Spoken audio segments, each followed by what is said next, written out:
नमस्कार विद्यार्थियों। आज हम कारक प्रकरण भाग 12 में शेष बचे सूत्रों के बारे में पढ़ेंगे, जो कुछ पंचमी विभक्ति से संबंधित हैं और आज षष्ठी विभक्ति भी प्रारंभ हो जाएगी। तो आज का जो प्रथम सूत्र है वह है, सूत्र नहीं है, यह नियम है। वैसे यह सूत्र भी है, किंतु आपके जो पाठ्यक्रम है उसमें लघु सिद्धांत कौमुदी से संबंधित सूत्र दिए गए हैं, किंतु कुछ आवश्यक सूत्र हैं, या ऐसे कहें कि इनका बार बार प्रयोग किया जाता है, इसलिए इनको जान लेना आवश्यक है। तो इन्हीं नियमों के अंतर्गत ये पहला नियम है जो पंचमी विभक्ति से संबंधित है। अन्य, आरात, इतर, ऋते, दिशावाची शब्द और अंचु उत्तर पद में हो, आच हो एवं आही प्रत्ययों से युक्त जो पद हैं उनके रहने पर पंचमी विभक्ति होती है।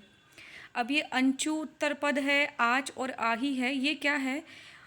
प्रत्यय हैं, और आप सभी जानते हैं कि प्रत्यय हमेशा शब्दों के पीछे लगते हैं। तो अंचु, आच और आही ये तीनों क्या हैं? प्रत्यय हैं। अंचु से क्या बनेगा, आही से क्या बनेगा, आच से क्या बनेगा, ये हम अब जान लेंगे। आगे जैसे जैसे पढ़ते जाएंगे वैसे वैसे जानेंगे। अन्य का पहला उदाहरण है अन्य भिन्न इतरो व कृष्णात्।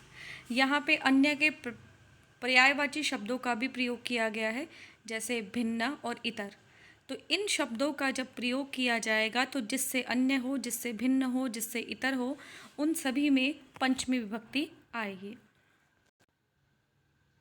इन सभी में पंचमी विभक्ति आएगी। तो आरात वनात दूसरा शब्द है आरात। आरात का अर्थ दोनों ही होते हैं, दूर और समीप, दोनों ही अर्थ आरात के होते हैं। तो आरात वनात यानी वन के दूर या वन के समीप। तीसरा शब्द है इतर, जिसका प्रयोग हमने कर ही लिया, अन्य, भिन्न और इतर।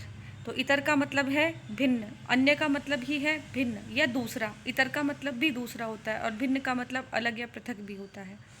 तो इन शब्दों के प्रयोग किए जाने पर जिससे भिन्न या इतर हो, जिसके दूर या पास में हो, उन सभी में पंचमी विभक्ति लगेगी। अगला शब्द है ऋते। ऋत का मतलब होता है बिना।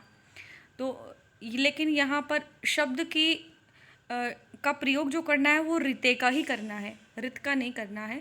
ऋते यानी बिना, कृष्णात यानी कृष्ण के बिना। ऋते ज्ञानात् न मुक्ति ही, ज्ञान के बिना। ऋते ज्ञानात्, ऋते यानी बिना, ज्ञानात् ज्ञान के, न मुक्ति ही मुक्ति नहीं है। तो किसके बिना? ज्ञान के बिना। तो ज्ञान में लगेगी यहाँ पंचमी विभक्ति।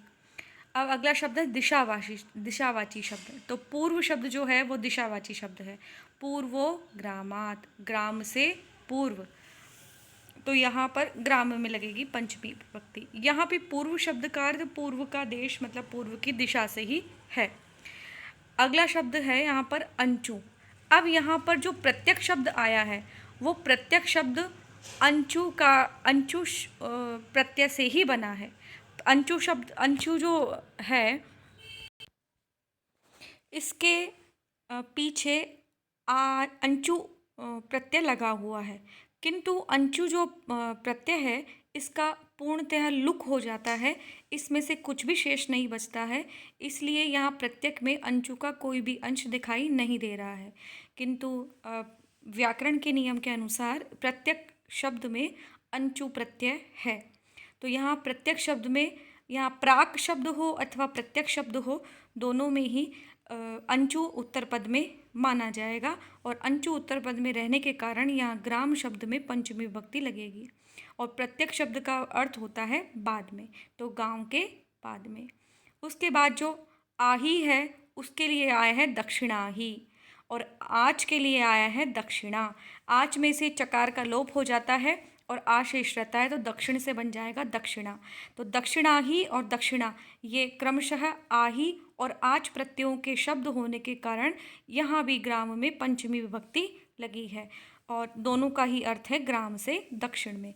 तो इस प्रकार से इन्हें आप उपपद विभक्ति भी कह सकते हैं, इन शब्दों के योग होने पर जिससे हमको भिन्न बताना हो, जिसके दूर या समीप बताना हो, जिसके बिना बताना हो, पूर्व देश का भाग बाद में या दक्षिण में या फिर दिशावाची शब्दों से बोध कराना हो, उन सभी में पंचमी विभक्ति लगती है। अगले नियम पे चलते हैं। यह भी एक नियम है और बहुत काम आता है यह नियम। दूर और समीपवाची शब्दों से द्वितीय, तृतीय और पंचमी विभक्ति तीनों लगती है। अभी तक तो जो हमने पिछले नियम में पढ़ा वो क्या था कि इन शब्दों के रहने से जिससे दूर हो, पास हो, उनमें लगेगी पंचमी विभक्ति, या शब्दों में नहीं लग रही है, इन शब्दों के कारण किसी और में लगती है। और जो अब नियम है इसमें कह रहे हैं कि दूर और समीपवाची जो शब्द हैं उनमें द्वितीय, तृतीय और पंचमी लगती है। शब्द जैसे दूरम, दूरेण, दूरात, इसका दूर, अंतिकम का मतलब होता है पास में या समीप में, उसमें भी द्वितीय अंतिकम, तृतीय विभक्ति अंतिकेन और अंतिकात पंचमी विभक्ति है। इसी प्रकार समीप शब्द भी संस्कृत में ही प्रयोग किया जाता है, जिसके लिए हमने द्वितीय विभक्ति में शब्द निकषा पढ़ा था। तो निकषा का अर्थ भी समीप में होता है और यहाँ समीप शब्द का अर्थ भी समीप में होता है। तो दूर शब्द हो, अंतिक शब्द हो और समीप अर्थ हो, समीप शब्द हो, इन तीनों में ही द्वितीय विभक्ति समीपम, समीपेन तृतीया और समीपात पंचमी विभक्ति का प्रयोग किया जाता है। इसमें आपको ये परीक्षाओं में इस तरह से भी पूछा जाता है कि शुद्धि अशुद्धि में कि अंतिकम शुद्ध है, अंतिकेन शुद्ध है अथवा अंतिकात शुद्ध है। मैं आपसे फिर कहती हूँ कि आपकी परीक्षा में लघु सिद्धांत कौमुदी ही पाठ्यक्रम में लघु सिद्धांत कौमुदी ही है, किंतु कुछ सूत्र ऐसे हैं जो प्रतियोगी परीक्षाओं में भी बहुत पूछे जाते हैं। तो इस दृष्टि से ये प्रधान सूत्र हैं, मुख्य सूत्र हैं, तो इनका अध्ययन करना अनिवार्य है। अगला जो सूत्र है आज का वो है षष्ठी विभक्ति। तो यहाँ हमारी पंचमी विभक्ति समाप्त हो चुकी है और षष्ठी विभक्ति प्रारंभ होती है। षष्ठी विभक्ति का प्रथम सूत्र है शेषे षष्ठी। शेषे षष्ठी, शेष शब्द का अर्थ है उक्तादन्यः शेषः। उक्त जो कह दिया है उससे जो अन्य है, बचा हुआ है, वह क्या कहलाता है? शेष। इसकी वृत्ति में लिखा हुआ है कारक प्रातिपदिकार्थ व्यतिरिक्तः स्वस्वामी भाव संबंधः शेषः। यानी शेष की और परिभाषा देते हुए कहते हैं कारक, यानी जितने भी हमने कारक सूत्र पढ़े हैं, कारक विभक्तियाँ पढ़ी हैं, और प्रातिपदिकार्थ। प्रातिपदिकार्थ का अर्थ होता है प्रथमा विभक्ति। प्रथमा विभक्ति और उसके बाद जितने भी कर्म कारक, कर्ता, कर्म कारक, करण कारक, संप्रदान कारक, अपादान कारक और आगे जो अधिकरण कारक आएगा उससे जो अतिरिक्त है, जिसमें स्व और स्वामी भाव संबंध बताया जाता है, वही यहाँ शेष पद से वाच्य है, यानी वही शेष पद का अर्थ है। वहाँ पर षष्ठी विभक्ति होगी। कहाँ षष्ठी विभक्ति होगी? जो कारक विभक्तियों में नहीं गिना जाएगा, जो प्रथमा विभक्ति से पृथक है, लेकिन जहाँ पर स्वस्वामी भाव संबंध बताना इष्ट हो, अभिष्ट हो, वहाँ पर षष्ठी विभक्ति होती है। अब प्रश्न यह उपस्थित होता है कि यहाँ पर शेष किसको कह दिया? अभी तो सप्तमी विभक्ति हमने पढ़नी बाकी है, अभी षष्ठी पे ही आए हैं हम, अपादान संज्ञा अभी भी करके आए हैं। तो अपादान के बाद में क्रम प्राप्त तो संबंध है यद्यपि, किंतु संबंध को तो हमने कारक माना ही नहीं है, षष्ठी विभक्ति को कारक माना ही नहीं है, क्योंकि उसकी क्रिया की निष्पत्ति में साक्षात योगदान नहीं होता है, तो षष्ठी कारक नहीं होता है। तो फिर अन्य कैसे कह दिया? अभी तो अधिकरण शेष है। तो पाणिनि अष्टाध्यायी में पहले अधिकरण कारक को पढ़ाया गया और उसके बाद में फिर षष्ठी विभक्ति पढ़ाई गई। तो षष्ठी विभक्ति पढ़ाते समय कहा कि अब तक जो हम जितनी भी कारक विभक्तियाँ पढ़ चुके हैं, जितना भी प्रातिपदिकार्थ पढ़ चुके हैं, उनसे अतिरिक्त जो अब शेष रह गया है, उनसे अतिरिक्त जो अब है, बचा हुआ है, वही यहाँ पे शेष पद से अभिष्ट है। और उसमें भी जहाँ स्वस्वामी भाव संबंध है, कहने का मतलब जहाँ कहीं कोई भी किसी प्रकार का संबंध है, उन संबंधों में आएगी षष्ठी विभक्ति। यहाँ अब किसी प्रकार की संज्ञा नहीं कर रहे हैं, संज्ञा में कोई विभक्ति नहीं बता रहे हैं, यहाँ पर ये कह रहे हैं कि संबंधों में षष्ठी विभक्ति होती है। षष्ठी कारक विभक्ति यहाँ पे गलती से लिखा हुआ है, जबकि लिखना था नहीं है। यहाँ आप ध्यान दीजिएगा, ये षष्ठी कारक विभक्ति है, यह गलत है, षष्ठी कारक विभक्ति नहीं है। संबंध सामान्य में अर्थ में इसका विधान किया गया है, कारक विभक्ति नहीं है, इसलिए जिस किसी भी प्रकार के जो संबंध है उसी में इसका विधान किया गया है। अब शेष से क्या तात्पर्य है वो हम पढ़ चुके कि अब तक जो कुछ भी कहा जा चुका है, जिनमें जिनका विधान करना था, इस प्रकार का कर्म होता है, इस प्रकार का करण होता है, इस प्रकार का संप्रदान, ये अपादान, और आने वाले टाइम में हम अधिकरण भी पढ़ेंगे और उनका फल ये होता है कि उनमें क्रमशः प्रथमा, द्वितीया, तृतीया, चतुर्थी, पंचमी और सप्तमी विभक्ति लगती है। उनका जब विधान किया जा चुका है, उनसे अतिरिक्त अब जो है वो सब शेष अर्थ से अभिष्ट है। कर्मणि द्वितीया इत्यादि सूत्रों में द्वितीया, तृतीया, चतुर्थी, पंचमी, सप्तमी विधान में कर्म, करण, संप्रदान, अपादान ये सब हमने पढ़ लिए हैं और उनसे अतिरिक्त जो है वो शेष अर्थ है। ये शेष अर्थ को मैंने कई प्रकार से आपको बताया है, ये आपको याद रखना है। ये परीक्षाओं में बहुत पूछा जाता है कि शेष षष्ठी में शेष से क्या तात्पर्य है, या फिर शेष षष्ठी सूत्र अगर आता है तो आप उसमें उसका क्या अर्थ लिखेंगे। अब यहाँ पर जो लिखा हुआ है ये राज्ञः पुरुषः कर्मादीनामपि संबंध मात्र विवक्षायाम षष्ठेव, इसका अर्थ समझ लेते हैं। राज्ञः पुरुषः, राजा का पुरुष, ये उदाहरण में बताया गया है एक तरह से कि ये स्वस्वामी भाव संबंध है या फिर ये संबंध है, राजा संबंधी पुरुष तो राजपुरुषः। कर्मादीनामपि संबंध मात्र विवक्षायाम षष्ठेव, यदि कहीं कर्म भी हो और लेकिन वहाँ पर आपको संबंध से उसको कहना हो तो वहाँ पर भी आप संबंध की विवक्षा में कहने की इच्छा के कारण षष्ठी विभक्ति कर सकते हैं। एक बात मैं और आपको यहाँ कहना चाहूँगी, वो ये कि अगर आपको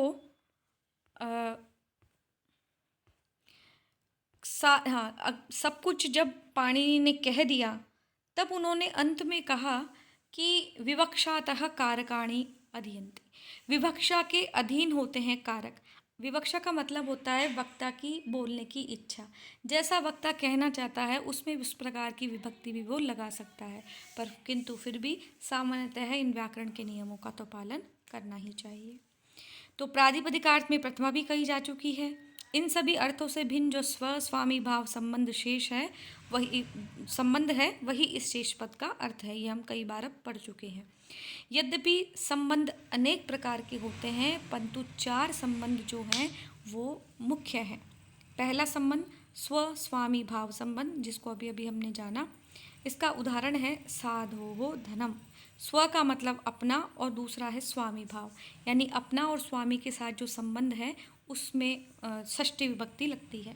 जैसे साधु का धन, राज्ञः पुरुषः। दूसरा उदाहरण है राज्ञ पुरुष का मतलब राजा का पुरुष और साधु से संबंधित धन। जन्य जनक भाव, जन्य यानी उत्पन्न होने वाला और जनक यानी उत्पन्न करने वाला, तो उसके संबंध इस प्रकार का अगर संबंध हो तो उसमें भी षष्ठी विभक्ति लगेगी। जैसे पितुः पुत्रः, पिता का पुत्र। तीसरा है संबंध अवयवावयवी भाव, अवयव और अवयवी भाव। देखिए हमारा जो शरीर है वो अवयवों से मिलकर बना है। हाथ, पैर, कान, नाक, मुंह, अंगुलियां, जो कुछ भी शरीर के अंग जितने भी हैं वो सभी अंग कहलाते हैं अवयव, और इन अवयवों से मिलकर जो बनता है वह कहलाता है अवयवी। यानी हमारे शरीर के जो अंग हैं वे अवयव हैं और जो शरीर है हमारा वह अवयवी है। तो इस प्रकार अवयव और अवयवी का जो संबंध है वह भी संबंधों में गिना जाता है और वहाँ पर षष्ठी विभक्ति लगती है। यहाँ पर उदाहरण दिया है शास्त्रगत पशोः पादः, पशु का पैर। ऐसे ही हमारे शरीरस्य अंगानि, इस प्रकार से कह सकते हैं। हस्तस्य अंगुल्यः, हाथ की अंगुलियाँ। चौथा जो संबंध है वह है स्थानीय आदेश संबंधः। स्थानीय आदेश, स्थान किसी धातु के स्थान के पर कोई दूसरी धातु आदेश की जाती है उसको कहते हैं स्थानीय आदेश संबंध। जैसे हम पढ़ते हैं कि धातु होती है गम धातु, लेकिन गम धातु के रूप कैसे चलते हैं गच्छ से, गच्छति, गच्छतः, गच्छन्ति। इसी प्रकार से धातु होती है ब्रू, पर उसके रूप चलते हैं, उसको वच आदेश हो जाता है तो उसके रूप उस प्रकार से भी चलते हैं। जैसे और धातु होती है दृश्य धातु, उसके रूप पश्यति, पश्यतः, पश्यन्ति के रूप में चलते हैं।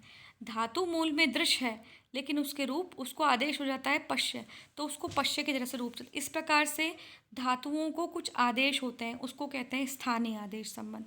भ्रू धातु को वच आदेश हो जाता है, तो यहाँ पर भ्रुवो वाची, भ्रू धातु को वच आदेश। तो इस प्रकार से ये 4 संबंध हैं: स्वस्वामी भाव संबंध, जन्य जनक भाव संबंध, अवयवावयवी भाव संबंध और स्थानीय आदेश संबंध। सामान्य आपकी परीक्षाओं में फाइनल ईयर की आपके जो वार्षिक परीक्षाएं होती हैं उनमें, और जो कंपटीशन प्रतियोगी परीक्षाएं होती हैं उनमें, ये 4 संबंधों के बारे में पूछा जाता है।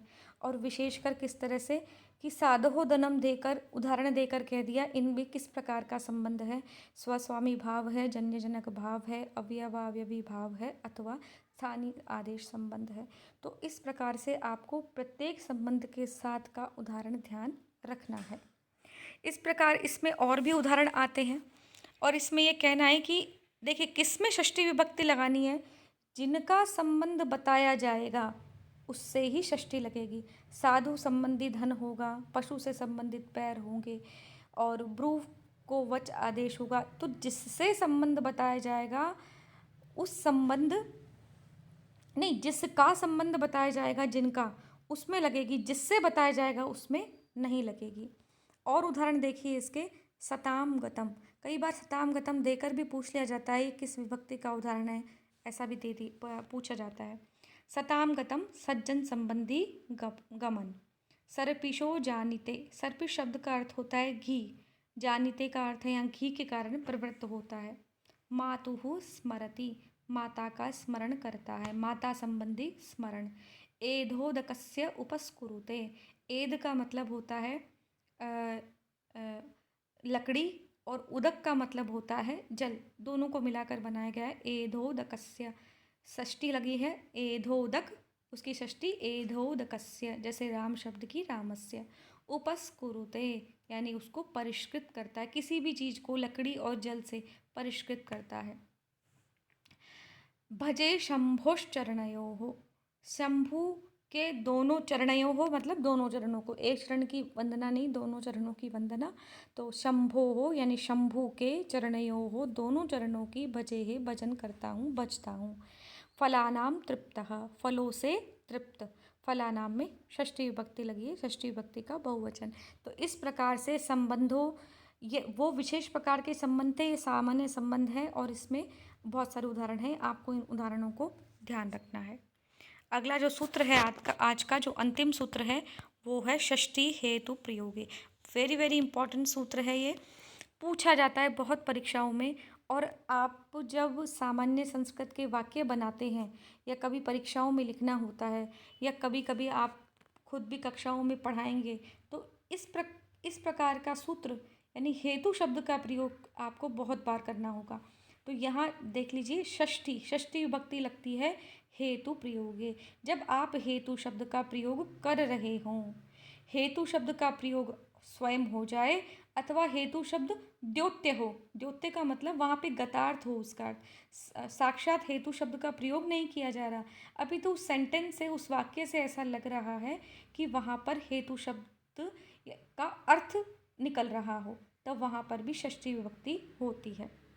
उदाहरण के लिए, अन्नस्य हेतोः वसति, अन्न के कारण से रहता है। कोई व्यक्ति किसी स्थान पर रह रहा है, वहाँ पर उस स्थान पर उसके रहने का कारण, उसके स्थान पर रहने का हेतु वह क्या है, अन्न है। तो वो जो उसका हेतु है, उसका जो कारण है, उसमें षष्ठी विभक्ति लगेगी, और हेतु शब्द का जब प्रयोग हुआ है उसमें भी षष्ठी विभक्ति लगेगी।